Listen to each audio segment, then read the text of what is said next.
The Opinion with Michael J. As you know, as you know, what's today? The 25th of April? Well, it came out that, what's his name? Trump said 51st state to Carney. Pierre, Poliev, Jagmeet Singh, and LeBlanc seemed somewhat surprised. And I can't believe the rhetoric they're putting out there. And I'll tell you why. It's very important you understand why. It's because ever since before election started, the nomination, when Carney was auditioning, he told everybody Trump is a serious threat to Canada. He continued to tell everybody Trump is a serious threat to Canada. And so everybody at that time was saying, well, that's just make-believe, you're making this stuff up. There are other issues. And now you find out that Trump is a serious threat to Canada, you say he misled you. Then you say, well, he made a deal. How did he make a deal when he's not even in the Senate? An election's going. He represented that he spoke to him, and after he spoke to him, Trump dialed back the rhetoric, and then he mentioned that he hopes to win the election. He's going to try, but whoever wins the election will meet with him after the election date. And I don't understand why that's an issue. But there's a more serious problem when it comes to Pierre Poliev. And it goes back to, prior to, but I did the video on Breitbart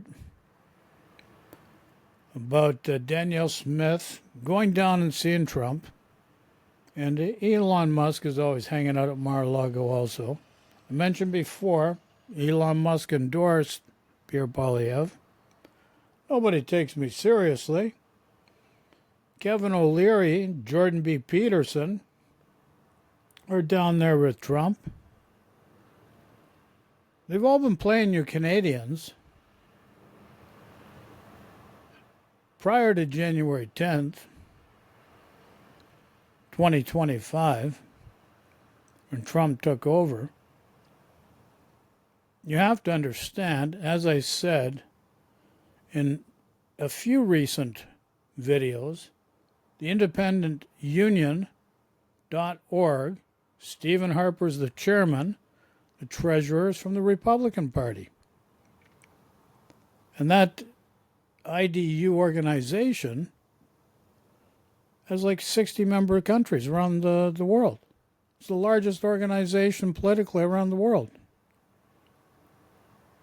So I'm pivoting back.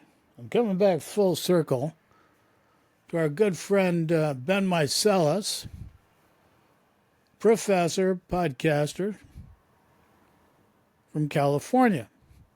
Like, he's had Charlie Angus on a few times, and I've broadcast Charlie Angus and him together.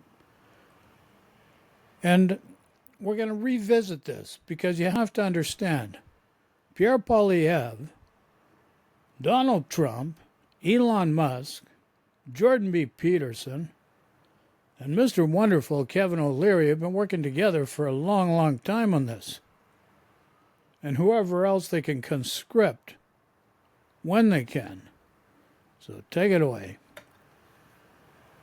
Whoops. Elbows up, Canada. Donald Trump's attack on Canada backfired big time. We're less than a week away from the elections in Canada taking place on April 28th. We already have the advance polls open. Over 7.3 million Canadians have voted during the advance poll period. That is record-setting, and Canadians are going elbows up. What's up, Maple Midas? It's been such an honor over the past several months to get to know each other so much better. And frankly, we all. Okay, I want to interject one thing. When we said MAGA South and Maple MAGA North, you may think we're kidding. No, we're very serious. Always knew from the outset when the Midas Touch Network was started several years ago how important our Canadian viewers and Midas Mighty, now Maple Midas, are. And so it's been an honor to be on this journey together. And my, oh my, has Donald Trump's plan backfired, right? Donald Trump was going to prop up MAGA Maple or Maple MAGA. He had his hand-picked people, and they were running the MAGA playbook, right? You go on the MAGA podcast like Jordan Peterson. Elon Musk endorses the MAGA Maple candidate. He puts his thumb on the algorithm and starts amplifying the MAGA Maple, which is the Pierre Poliev conservative. And you have to remember, all the podcasters, YouTubers, podcasters, we're the partisan lean to the right with the conservatives. Elevate 8 podcast, Juno News podcast, Moose on the Loose podcast, to name just a few. They all use X to get the word around. Now, X is Twitter. Who owns that? Elon Musk. Who's manipulating the algorithms? I've mentioned this before. Elon Musk. Conservative Party there. And then Donald Trump started his rhetoric about he wants to annex Canada. He wants to make Canada the 51st state. He started calling Prime Minister Trudeau, Governor Trudeau. Prime Minister Trudeau very smartly gave the handoff to new leadership. The Liberal Party held elections.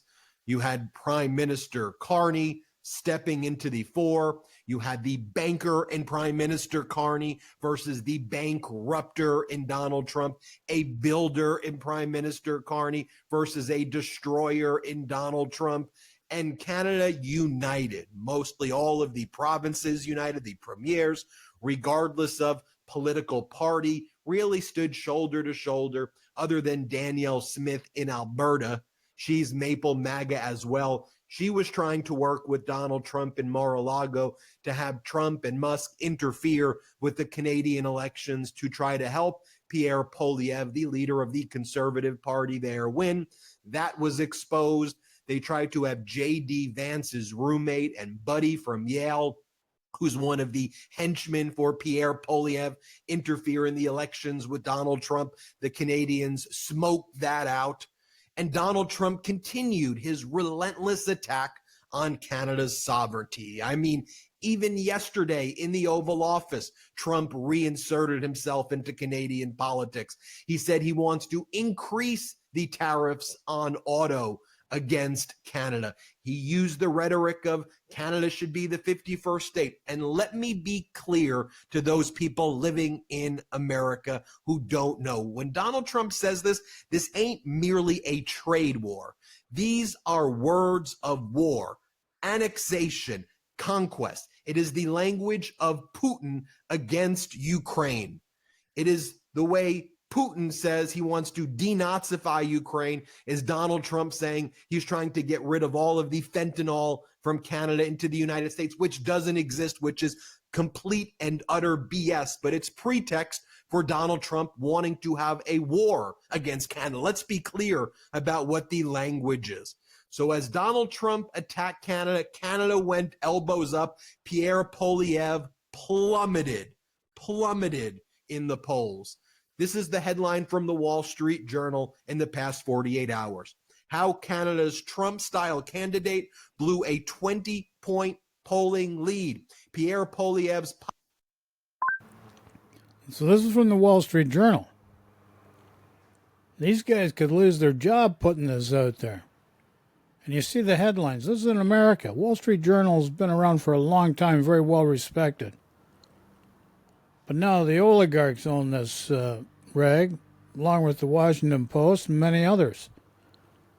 And for them to take the chance and put and this right out in headlines, how Canada's Trump-style candidate blew a 20-point polling lead. Now, you have to wake up and start paying attention here, folks. This is serious. We've only got one chance at it. Populist message, let's take out populist and say MAGA message, was resonating until Trump's antagonism, let's remove the word antagonism and use language of war against Canada, pushed Canadians towards a former central banker.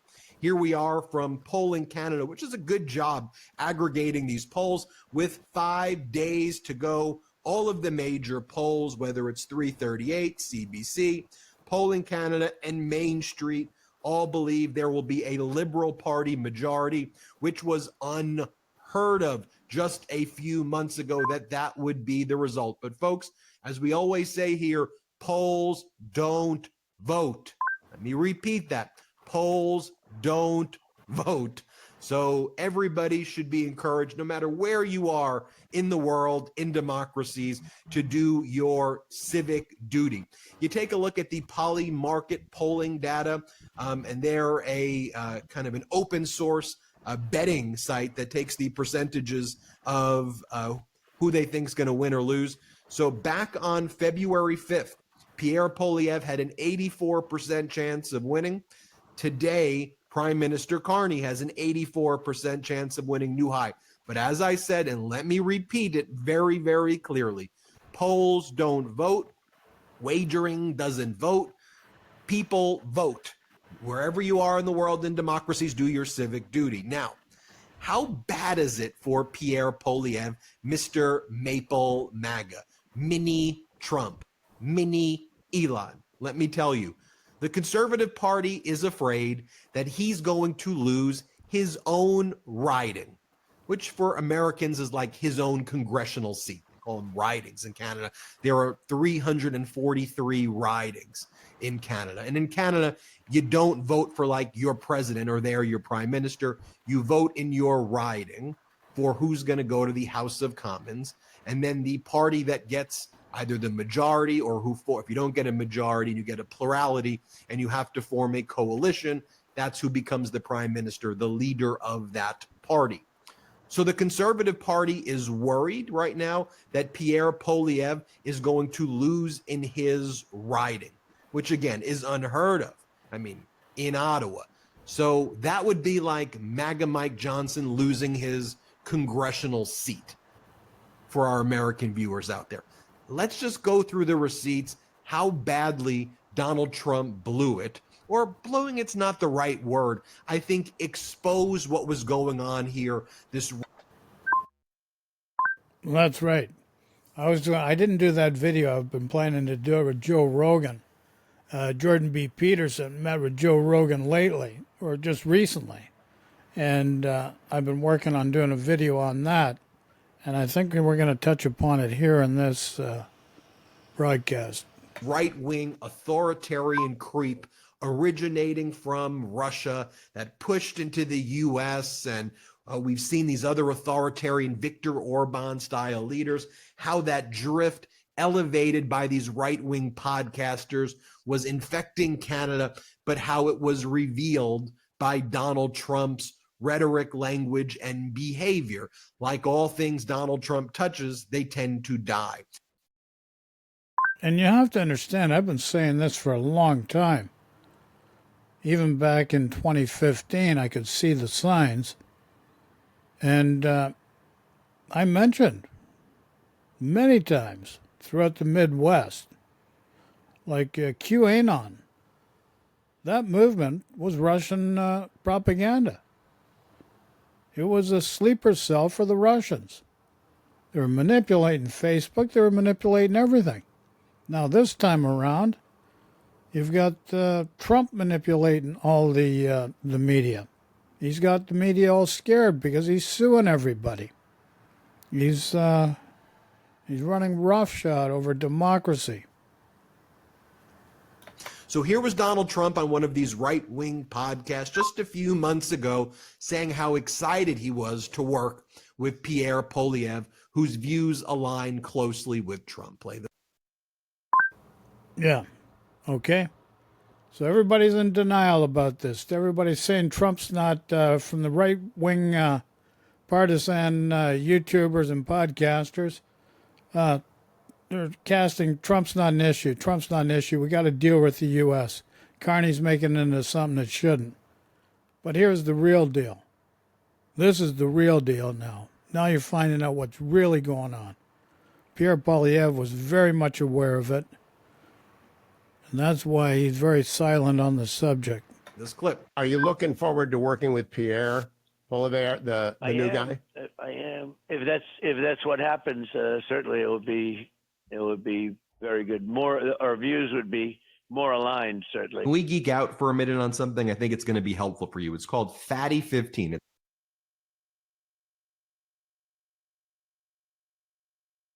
MEIDAS. Use that code. Ben, we can't MIDAS geek out on fatty right now. Sorry. I'm bringing out all the receipts here, folks, because I want to tie this all together right now. So then Jordan Peterson, right-wing podcaster, has Pierre Poliev on. They drop the podcast episode on Elon Musk's X. Jordan Peterson is asking Pierre Poliev all these questions about woke this, woke that. It looked like a right-wing podcast interview with an American MAGA politician. Elon Musk lifts it up, saying this is a great, great interview. And Jordan Peterson declares this is the next Prime Minister of Canada, Pierre Poliev. Pierre Poliev, Maple MAGA himself. And you go, Ben, stop saying Maple MAGA is not Maple MAGA. Really? Really? Okay. Let me come out with the receipts right here. This is what Pierre Poliev said after that interview on. Here come the receipts. Sit down, sit back, sit tight, fasten your seatbelts, and enjoy the ride. January 8th, 2025. You could replace Pierre Poliev with MAGA Mike Johnson, Donald Trump. You replace the name. Let me read this for you. You ready? Dr. Peterson has paid an enormous price to go up against the woke censorship apparatus. Thousands of common sense Canadians must self-censor for fear of losing their livelihoods with no way to feed their families. Sign to help me end woke authoritarian censorship so Canadians can take back control of their lives. Let me just show you a small portion of this interview, by the way, that Pierre Poliev himself posted.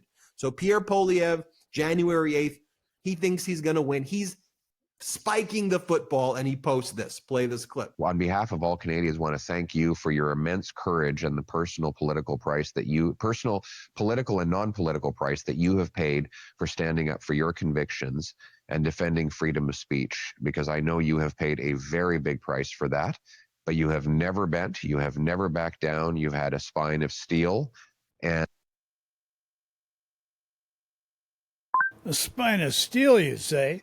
Jordan B. Peterson blaming Trudeau for everything that happened to him with his professional background in psychoanalyzing people, his certification, his certification's under a provincial umbrella. He was at the University of Toronto, and his certification professionally was in the province of Ontario, which is a conservative-run government. Meanwhile, Pierre Poliev, only a week and a half ago, maybe 2 weeks ago maximum, contacted Doug Ford for the first time, ever since he's been leader for over 2 years. Never contacted Doug Ford, Premier of Ontario. Conservative government. This is how big this guy his ego is. And the thing is, the Americans are finding out the hard way now with Doge and all the cuts. And this is what Pierre Poliev's going to do. Cuts. He doesn't know how to operate any other way. He does not know how to transition the Canadian economy away from the United States, re-engineer it, and be able to fix the issues of affordability and housing. And it's not going to happen overnight, kids. We need this country working together to make it happen. And that's the reality. And there are countless other people who will have the freedom to express themselves because you paid the price for them. So thank you. Thank you, sir. It's been a privilege, far more than a price, definitely, and it continues to be that way.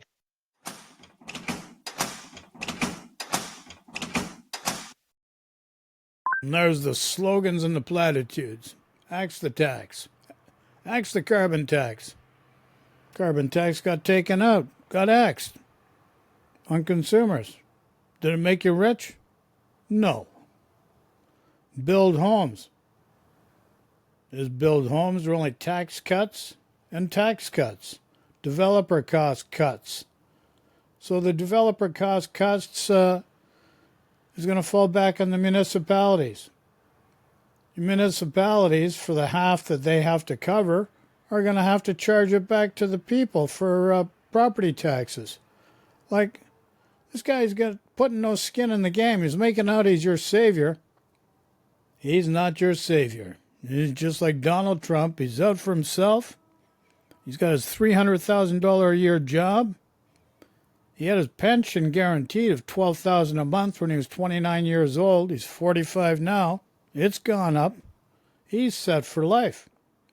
How many people are living the dream he's living? 40, 50 years ago, how many people were living the dream he was living? Like, let's deal with reality, folks. Look what Trump's done. Look what Trump's done. It's a friggin' disaster in the United States for the people right now. Okay, now fast forward to this past week. You have Jordan Peterson going on, the Joe Rogan show. So Peterson's on Rogan, and Peterson basically says, and you see how upset he is. He's like, we blew it. Trump revealed the plan, man. You know, and then Rogan's like, yeah, but how didn't Trump realize that, like, you know, he shouldn't have said those things because he screwed the Maple MAGA in Canada. Here, watch this interaction. Peterson's like, we blew it. Here, play this clip. Carney showed up just in the nick of time to save the burning damsel from the train tracks or whatever the hell it is.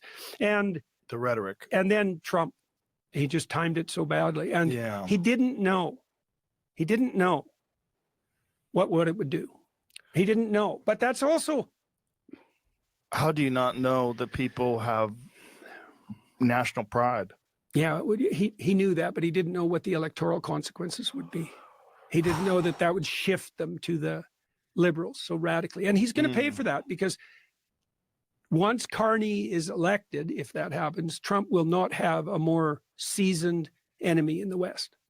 And again, just to show you also how creepy Pierre Poliev is, Pierre Poliev, this is such like a Trump and J.D. Vance type thing, would go around conflating, he would call it a woman's biological clock.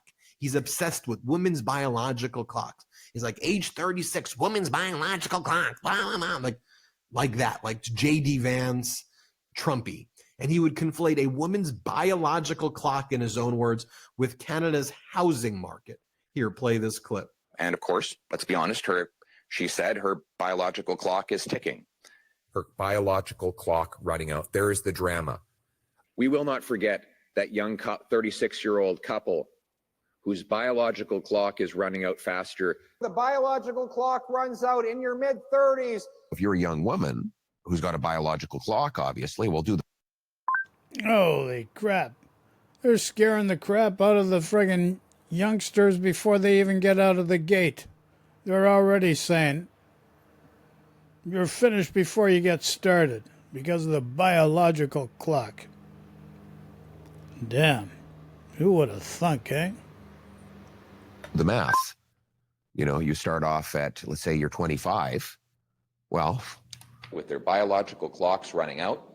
And I used to say that. You all said, oh, Poilievre's exaggerating. So you take Pierre Poliev and you contrast him to the leader of the Liberal Party, Prime Minister Mark Carney, who puts out this video. Let's play it. Today, the Conservative Party released their platform, and it really only confirms what we already knew. That Pierre Poliev has no plan to stand up to President Trump. It's no surprise. This is a new situation, and he's the kind of politician who's never changed his mind since he was 17, but always relies on a reflex to cut, destroy, and divide. In today's conservative platform, its phantom numbers is no different. He wants to cut what Canada needs. With our plan, we will build to make Canada strong.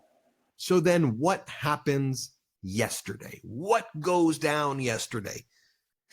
You could see Pierre Poliev being like, I could imagine what he, that he's there and he finds out Trump does it again. More 51st state talk, more calling Prime Minister Trudeau, Governor Trudeau. Watch what Donald Trump says yesterday in the Oval Office. Here, play this clip. Asked Trudeau, who I call Governor Trudeau affectionately, but I asked him, why are we spending $200 billion to support Canada, to subsidize Canada? And he was unable to answer the question. I mean, why are we doing that? And I have to be honest, as a state, it works great. As a nation, considering the fact that most of the nation, 95% of Canada, what they do is they buy from us and they sell to us. They sell to us. If we didn't buy their oil, and we don't need their oil. We have more oil than anyone, but we don't need their oil. We don't need their lumber. We don't need their cars. We don't need anything. So I said, why are we doing this? Why are we spending $200 billion? It doesn't make sense. If we need it. And finally, let me share with you Bruce Fanjoy from the Liberal Party in an interview he did recently. Shout out to the interviewer here as well.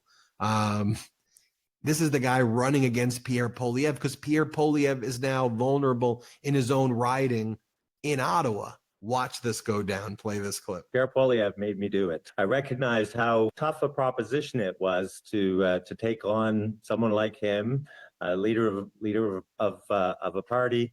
But I also knew that from all the people that I know in Carleton, which are quite a few, he doesn't represent who we are, and I felt that given his propensity to accomplish nothing, how he takes the riding for granted, nobody likes to be taken for granted, that he could be defeated.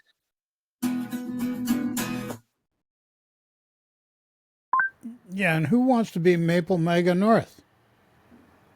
Do you want to pay over $20,000 for a hernia operation? Wait till you're 60 and you got to pay over $2,000 a month for health insurance in case something happens. You got to spend $2,160 US right now for a platinum plan, and there might be some co-pays in that. Come on. You can complain about Canada all you want. Things are not perfect. We just went through a pandemic that started in 2019, December. Worst pandemic in the year and in the country, in the world, in over 100 years. And look what's happened. Just look at what happened to the United States. This guy Biden, everybody called Sleepy Joe, but at least he wasn't blowing up the friggin' economy, not blowing up the world, treating people with dignity and respect at least. And then Trump comes along and look what happens. He wants to rule the world. The guy's friggin' getting people slaughtered in Ukraine, allowing his Putin buddy do whatever he wants, giving him free reign. And you're just acquiescing to that. Like, it's amazing. So, folks, as I said, and let me reiterate this again, at the end of the day, polls don't vote. People vote. No matter how you end up voting in that election, I think it's just important wherever you are in the world. I think it's just important to understand people's intentions. Why is Elon Musk why was he involving himself? What was all this woke talk, the similarities? What's going on here? You unpack it, you decide for yourself. But Maple Midas, let me say this. We're on a journey together. That's just the beginning. And it's been an honor that we've been the top podcast in Canada. It's an honor that you trust me and this network. We don't take that for granted any day. So thank you, thank you, thank you from the bottom of my heart. We appreciate it. Yeah, so let's not let this MAGA North, the Americans are stuck with Mr. Donald J. Trump. We still have some time to make a decision and not have MAGA Maple North take a cudgel to every institution in Canada. We don't need it. You have to get informed. Sitting back in the sidelines and not voting is not a good thing, because that's how Donald Trump got in this time, because the difference in the vote from 2020 to the one in 2024, the people that sat out, if they had voted, we would not be dealing with Donald Trump. This is why everybody has to get involved. It's your choice, but if you don't get involved, you can't blame somebody when you're being picked up off the street and being sent to the new encampments in El Salvador. And don't think for a second they're not looking at this. So, food for thought, folks. So anyways, remember, be kind to yourself. Starts with being kind to yourself, which naturally means you'll be kind to your family, your neighborhood, your neighbors, and your community. And that's where it starts. Love and peace to everybody. Take care, and talk to you all soon. Ciao. And remember, Monday, April the 28th, voting day. So sending love and peace to everyone. And it starts with you.